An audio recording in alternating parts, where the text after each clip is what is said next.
Assalamualaikum warahmatullahi wabarakatuh. Perkenalkan, nama saya Anastasia Rizka Aprialti dengan NIM D1A12002 dari jurusan Agribisnis Fakultas Pertanian Universitas Halu Oleo. Tujuan saya membuat video ini adalah untuk memenuhi tugas mata kuliah riset operasional mengenai metode simplex. Metode simplex merupakan prosedur aljabar yang bersifat literatik yang bergerak selangkah demi selangkah dimulai dari titik ekstrim pada daerah visible hingga titik ekstrim yang optimum.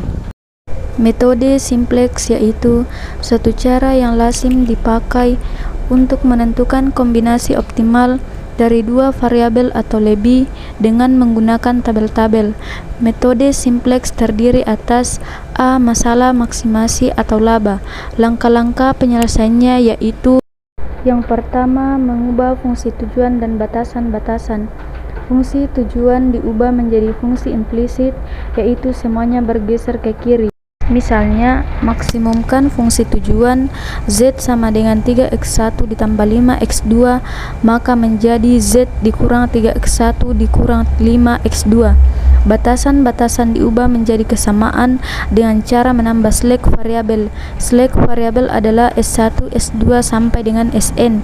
Jika hasil kegiatan yang ada mewakili X1 dan X2, maka slack variabel dimulai dari S1, S2 dan seterusnya. Misalnya, batasan pertama 2x1 lebih kecil atau sama dengan 8 menjadi 2x1 ditambah S1 sama dengan 8. Batasan kedua 3x2 lebih kecil atau sama dengan 15 menjadi 3x2 ditambah S2 sama dengan 15. Batasan ketiga 6x1 ditambah 5x2 lebih kecil atau sama dengan 30 menjadi 6x1 tambah 5x2 ditambah S3 sama dengan 30. Dengan non negatif x1, x2 lebih besar atau sama dengan 0.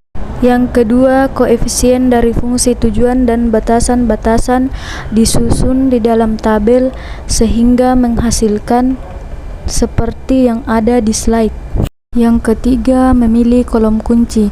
Pilihlah kolom yang mempunyai nilai pada garis fungsi tujuan yang bernilai negatif dengan angka terbesar dan berilah tanda segi 4 pada kolom tersebut. Dapat dilihat di slide, angka terbesar yang bernilai negatif yaitu min 5, sehingga kolom kuncinya berada di kolom X2.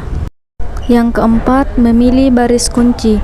Terlebih dahulu dicari indeks tiap-tiap baris dengan rumus indeks sama dengan nilai kolom, nilai kanan dibagi dengan nilai kolom kunci, sehingga 0 dibagi min 5 sama dengan 0, 8 bagi 0 sama dengan tak terhingga, 15 bagi 3 sama dengan 5, 30 bagi 5 sama dengan 6. Kemudian pilihlah baris yang mempunyai indeks positif dengan angka terkecil.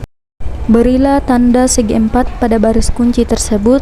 Nilai yang masuk dalam kolom kunci dan dalam baris kunci disebut angka kunci.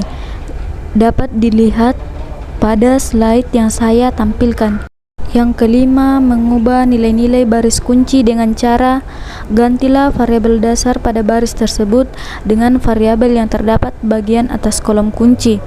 Contohnya dapat dilihat di slide yang saya tampilkan, sehingga dari tabel tersebut diperoleh nilai baru baris kunci 0 bagi 3, 3 bagi 3, 0 bagi 3, 1 dibagi 3, 0 dibagi 3, 15 bagi 3, sehingga menghasilkan 0, 1, 0, 1 bagi 3, 0, dan 5.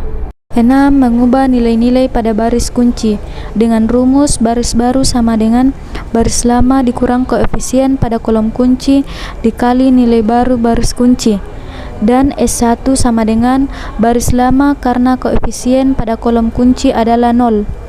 Penggunaan rumus tersebut dapat dilihat dari slide yang saya tampilkan.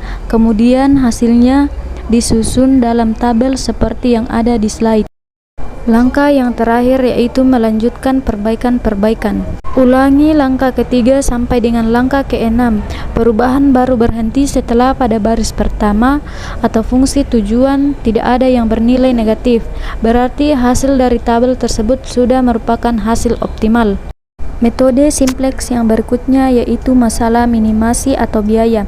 Langkah-langkah penyelesaiannya yaitu untuk langkah pertama dan kedua sama dengan maksimasi. Untuk langkah ketiga yaitu pilihlah kolom yang mempunyai nilai pada garis fungsi tujuan yang bernilai negatif dengan angka terkecil. Untuk langkah keempat, 5, dan 6 sama dengan maksimasi. Untuk langkah ketujuh yaitu ulangi langkah ketiga sampai dengan keenam. Perubahan baru berhenti setelah pada baris pertama atau fungsi tujuan tidak ada yang bernilai positif. Mungkin itu saja yang dapat saya sampaikan. Kurang dan lebihnya mohon dimaafkan. Assalamualaikum warahmatullahi wabarakatuh.